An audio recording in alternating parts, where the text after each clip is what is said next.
Hello students, new लक्ष्य academy पर आप सबका फिर से स्वागत है। और हमने पिछली सीरीज में 10 सवाल किए थे और आज हम अपने सीटेट के 20 अगस्त 2023 का जो पेपर हुआ था, पेपर 1, उसके जो 30 सवाल मनोविज्ञान या साइकोलॉजी के आए थे, उस वाली सीरीज में क्वेश्चन नंबर 11 से शुरू कर रहे हैं फिर से। तो इसी के साथ जुड़े रहिए न्यू लक्ष्य एकेडमी से। अब हम देखते हैं जीन पियाजे, ये जो कुछ थ्योरीज बहुत जरूरी होती है, उसमें नंबर 1 जीन पियाजे, जिसमें से 2 से 3 सवाल मिल जाते हैं हर पेपर में। पियाजे, वाइगोत्स्की, कोलबर्ग, बेंडूरा, वेनिले, रेगनॉल्ड। ठीक है, इसके अलावा भी हैं स्किनर, चॉम्स्की, लेकिन 3-4 साइकोलॉजिस्ट बहुत जरूरी। इसमें जीन पियाजे नंबर 1 पर चलते हैं। जीन पियाजे के अनुसार पूर्व संक्रियात्मक यानी प्री ऑपरेशनल, इनकी 4 स्टेजेस हैं: sensory motor, pre operational, concrete operational, formal operational. तो इसमें इन्होंने दूसरे नंबर के जो स्टेज है उसकी बात की है, प्री ऑपरेशनल चिंतन की मुख्य विशेषताओं में से उन्होंने हर स्टेज की कुछ विशेषताएं बताई कि बच्चा इसमें ये नहीं कर पाता, इसमें ये कर पाता है, इसमें ये नहीं कर पाता। अगर आप लोगों को याद हो, जैसे पहली सेंसरी मोटर में एनिमिज्म, जीववाद, हर चीज में जान होती है। पत्थर को पीटो, चोट लग गई, धरती को पीटो। ऑब्जेक्ट परमानेंस, जो चीजें गायब हो गई मतलब वो है ही नहीं इस दुनिया में, को ले गई। कौन सी? Sensory motor. लेकिन इन्होंने पूछा है कि प्री ऑपरेशनल की विशेषताओं में से जो एक है, जो किसी स्थिति के एक पहलू पर, यानी बच्चा क्या करता है, चीज की एक ही तरफ ध्यान दे पाता है विशेषता पर, और दूसरे की उपेक्षा करने की प्रवृत्ति। बहुत समझा बुझा सवाल है।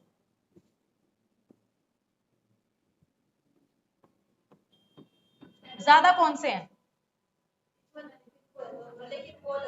उसका ध्यान नहीं गया, उसने इस पे ध्यान नहीं दिया, इस पे ध्यान दिया।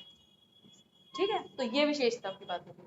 तो मतलब बच्चे में क्या चीज की कमी है, किस चीज से वो सोच रहा है। कारण परिणाम का विश्लेषण, यानी कारण कार्य है कि जो काम हो रहा है उसका कारण कोई ना कोई होता है। केंद्रीयन, सेंट्रलाइजेशन, डिसेंट्रलाइजेशन या पारगमन। केंद्रीयन, वो पूरा केंद्र में फोकस नहीं बना पा रहा, उसके लिए ये और ये, इसमें ज्यादा दूध आएगा, इसमें कम आएगा। इस तरीके की जो चीजें होती हैं वो जब सोचता है तो किसमें होता है? प्री ऑपरेशनल स्टेज, 2 से 6 वाली जो होती है।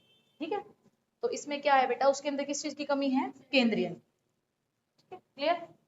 तो आपको पियाजे की सारी अवस्थाएं पता होनी चाहिए, उसकी विशेषताएं पता होनी चाहिए। मैं अगली क्लास में पूछूंगी।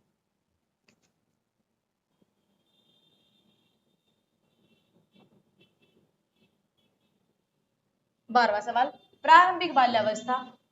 ठीक है, बाल्य जो अवस्था है, मैंने उनकी रिकॉर्डिंग पीपीटी तैयार करवा दी है, अगली क्लास उसी की होगी। प्रारंभिक बाल्यावस्था में वृद्धि और सोच है, मैं देखती कुछ प्रिंटिंग मिस्टेक होगी, जबकि मध्य बाल्यावस्था में वृद्धि और सोच है। वृद्धि के साथ सोच है और वृद्धि और सोच है। देखती हूँ, रुक जाइए 1 मिनट, जो मैं अपनी मेन जो पीपीटी है उसमें देखती हूँ कि कहाँ गड़बड़ हुई है। कौन सा सवाल है ये? 12वां। प्रारंभिक बाल्यावस्था में वृद्धि, और यहाँ पे फिल इन द ब्लैंक्स है, डैश, और सोच है, जबकि मध्य बाल्यावस्था में वृद्धि और सोच है। यानी वृद्धि धीमी और कुछ हद तक आत्म केंद्रित है, और इसमें कह रहे हैं कि स्थिर और तार्किक है। इसमें कहना चाह रहा है कि वृद्धि स्थिर है और कुछ हद तक आत्म केंद्रित है, और यहाँ पे धीमी और तार्किक है। अब तुम बताओ कि किस स्टेज में ग्रोथ धीरे या ज्यादा होती है, और किस स्टेज में उसकी सोच अपने इगोसेंट्रिक होती है या दूसरों पर होती है। तो इसमें से कौन सा आपको लग रहा है, बताओ? दोनों, सारे बच्चे सोचिए। सीमांशी, देखिए प्रारंभिक बाल्यावस्था में वृद्धि कुछ स्थिर हो जाती है कुछ देर के लिए, जैसे डेवलपमेंट होता है ना, कुछ दिन चलता है फिर रुक जाता है। जैसे शैशवावस्था में बहुत तेजी से विकास हुआ, लेकिन यहाँ पे वृद्धि थोड़ी धीरे हो जाती है। ठीक है, फिर किशोर अवस्था में आंधी और तूफान की तरह चेंजेस आते हैं।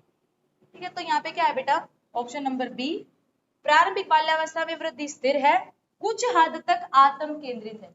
मेरी मम्मी, मेरी क्लास, मेरे दोस्त, मेरा पानी, मेरी पानी की बोतल, मेरी पेंसिल।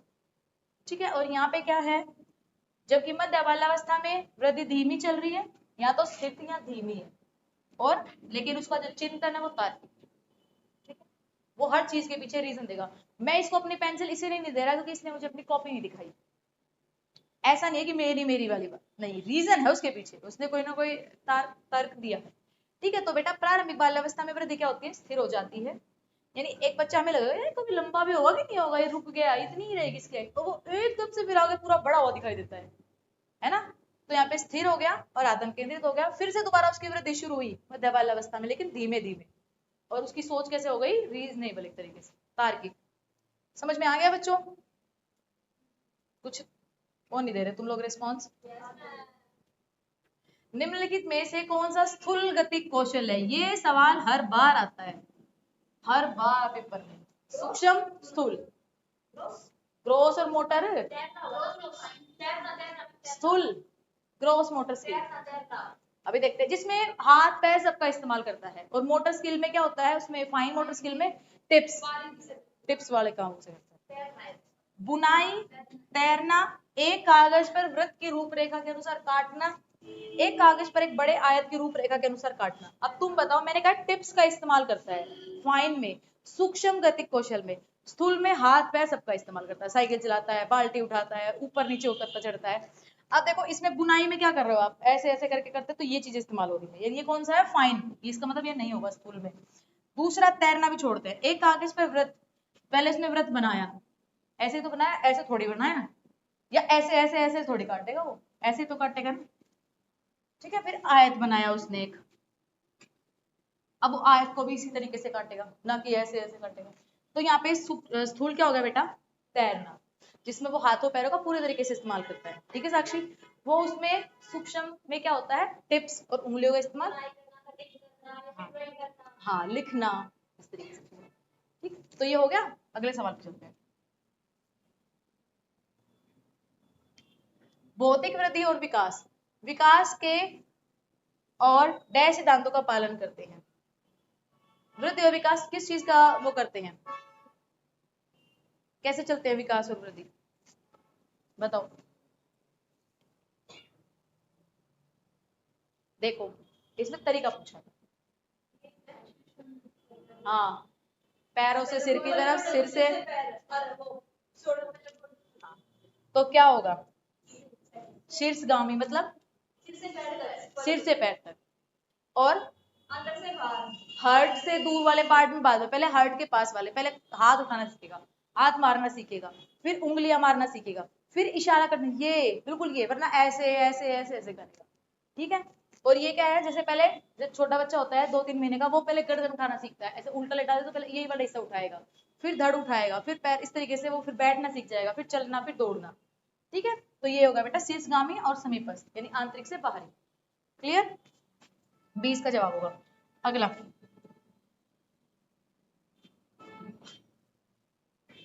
गार्डनर ने दिया बेटा बहुबुद्धि सिद्धांत, मल्टीपल इंटेलिजेंस, ठीक है, कि हर आदमी में बुद्धि अलग अलग तरीके की होती है, अलग अलग तरीके से सोचने की क्षमताएं होती है। तो गार्डनर के अनुसार एक दर्शन शास्त्री के पास डैश प्रकार की बुद्धि और मूर्तिकार के पास डैश प्रकार की बुद्धि की मात्रा अधिक होती है, बताओ। दर्शन शास्त्री है, उसके पास कौन सा होगा, और मूर्तिकार के पास कौन सी होगी, देखो। जो मूर्तिकार है वो तो उसकी लंबाई, चौड़ाई, ऊंचाई सब नापेगा, दिख स्थान, ठीक है, दिखने वाला जो उसकी वो है। और जो दर्शन शास्त्री है वो अपनी अंतर व्यक्ति क्या होता है, वो अपने सोचता है, अपने अंदर के विचार को बाहर लाता है, ठीक है, बाबा वगैरह होते हैं ये, हाँ।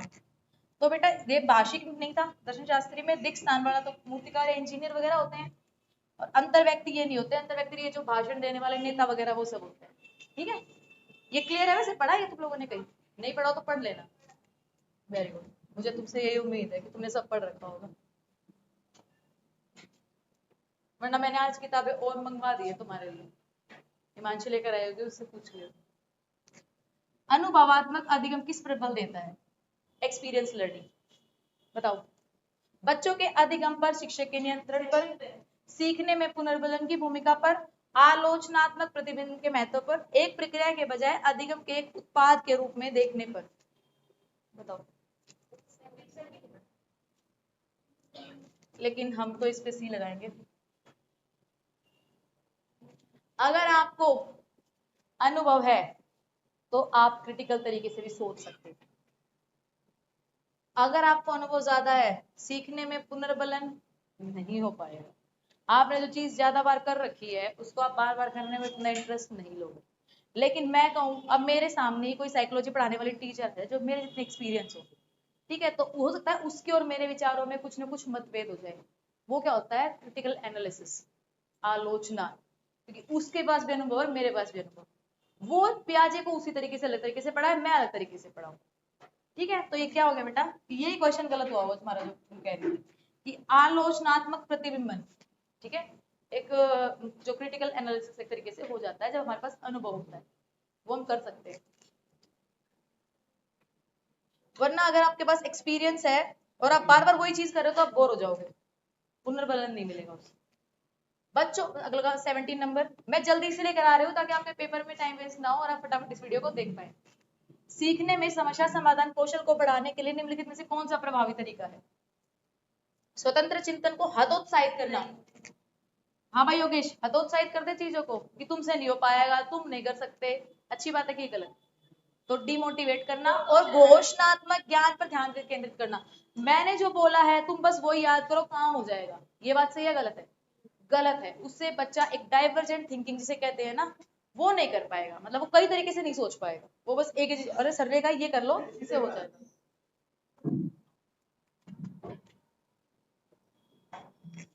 दूसरा है कठिन समस्याओं से बचने के लिए उन्हें प्रोत्साहित करना। तीसरा है उन्हें समस्याओं को तैयार समाधान उपलब्ध करवाना। उन्हें उनकी बुद्धि मंथन करने और सहज अनुमान लगाने के अवसर देना।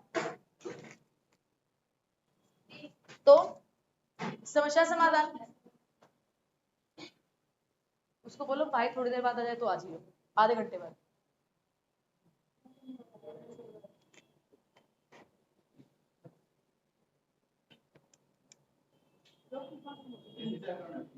रुक जा भाई, क्लास पूरे कर लो, कर लो।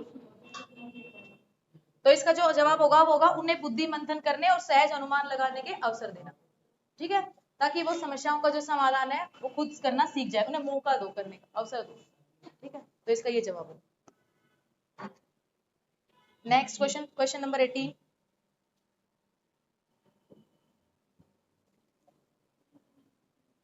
ये देखिए कथन कारण का अगला सवाल आ चुका है। ठीक है, असेसमेंट और रीजन वाला। इसमें क्या है? असेसमेंट वो सॉरी, जो स्टेटमेंट दी है उसमें क्या है? शिक्षकों का सार्थक वातावरण, कर लो इसको। शिक्षकों को सार्थक वातावरण बनाना चाहिए जिसमें सभी बच्चे की सक्रिय भागीदारी और संलग्नता हो। इसका कारण क्या है? सभी बच्चे आंतरिक रूप से सीखने के लिए प्रेरित होते हैं और सीखने में सक्षम होते हैं। मतलब इसमें ये बोला है स्टेटमेंट में कि हमें बच्चों को ऐसा वातावरण देना चाहिए कि वो सीख पाए।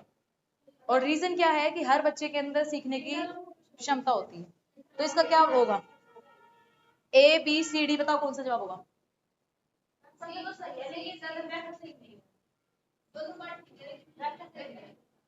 और मैं तो भी लगाऊं, व्याख्या भी सही है। इसने कहा है सार्थक वातावरण बनाना चाहिए जिसमें सब बच्चे भागीदार और संलग्न हो। और रीजन क्यों दिया है? क्योंकि बच्चों को खुद से आता है, वो इंटरनली एक तरीके से सीखने के लिए प्रेरित होते हैं, तभी तो वो सीख रहे हैं ना। वो खुद यहाँ पे टीचर खाली वातावरण बनाता रहे और ये ना हो तो काम चल जाएगा? नहीं, ये दोनों मिलजुल के काम करेंगे तब काम होगा। ठीक है, तो इसलिए इसका क्या होगा कि ए और आर एक ही सही व्याख्या करते हैं। ध्यान से देखो इसमें। क्वेश्चन नंबर 19, निम्नलिखित में से कौन सी प्रक्रिया अधिगम के दौरान योगदान नहीं देती? बताओ कौन सी नहीं देती? ये बहुत आसान है। संगठन, वर्गीकरण, वैचारिकता, ये गैर प्रासंगिक। अब मैं तुम्हें साइकोलॉजी पढ़ाते पढ़ाते ये बोलने लग जाऊं कि मैथ्स का सवाल निकालो, चलो एक्स अलजेब्रा वगैरह के सवाल निकालो, तो तुम्हारे वो साइकोलॉजी में कोई मदद नहीं करेगा। ठीक है, वो गैर प्रासंगिक, यानी उससे इसका कोई रिलेशन नहीं है। ठीक है, तो यही चीज क्या रखेगी, कौन सी प्रक्रिया सीखने में योगदान नहीं देगी? ये। वरना संगठन भी देगा, एग्जाम्पल्स वगैरह को मिला जुला के बताओ, वर्गीकरण करना सिखाओ, क्लासिफिकेशन थ्योरीज बताओ अलग अलग। ठीक है, वैचारिकता यानी विचारों का मौका दो, सोचने समझने सीखने का, मतलब एक तरीके थिंकिंग प्रोसेस का, तो वो सारी चीजें। लेकिन ये एक नहीं, सही नहीं। अगला देखिए, क्वेश्चन नंबर 20, निम्नलिखित में से कौन सा एक ऐसे प्रश्न का उदाहरण है जिसमें विद्यार्थियों को अपनी सोच पर विचार करने की आवश्यकता होती है, कि बच्चों को खुद के उसमें सोचना होता है कि हम सही बोल रहे हैं या गलत बोल रहे हैं, यानी जिसमें बच्चों को अपनी सोच पर, ठीक है। तो पहला है, वाक्य में संज्ञा और क्रिया के बीच क्या संबंध है। अगर हम ये देते हैं तो बच्चे अपनी बातें सोचेगा। अगर हम बोलते हैं क्रिया की परिभाषा क्या है, तब वो सोचेगा। आप क्रिया को वर्तमान काल में कैसे बदल सकते हैं। कक्षा की शुरुआत से क्रियाओं के उपयोग के बारे में आपकी समझ कैसे बदली है। क्या बोला आप लोगों ने। हाँ, क्योंकि इसमें बच्चा क्या है, इसका जवाब डी होगा, क्योंकि इसमें बच्चा खुद ही ये देख पा रहा है कि मैंने जो शुरू में चीज सीखी थी और अब जो मैंने सीखा है, क्या वो सही चल रहा है कि नहीं चल रहा है। तो वो अपनी सोच पर विचार करेगा, क्या मैंने क्रियाएं जो स्टार्टिंग में आती थी, क्या वो मुझे अभी भी उतनी आती है, मैंने कुछ ज्यादा सीखी। तो अपनी सोच पे वो विचार कर पाए। क्लियर बेटा। देखो तुम्हें कुछ ज्यादा नहीं करना साइकोलॉजी में, तुम्हें यही देखना है कि पॉजिटिव आंसर्स। साइकोलॉजी होती है वो, जितना बड़ा हो उसे ध्यान से पढ़ो, उसी में अगर पॉजिटिव जवाब दो तो वही बना। ऐसे रटना परिभाषाएं बिल्कुल गलत है, ये डेफिनेशंस और बदलो, मतलब ये तो क्लोज एंडेड सवाल वो सब गलत होते हैं। ओपन एंडेड जितने होंगे वो सही रहते हैं।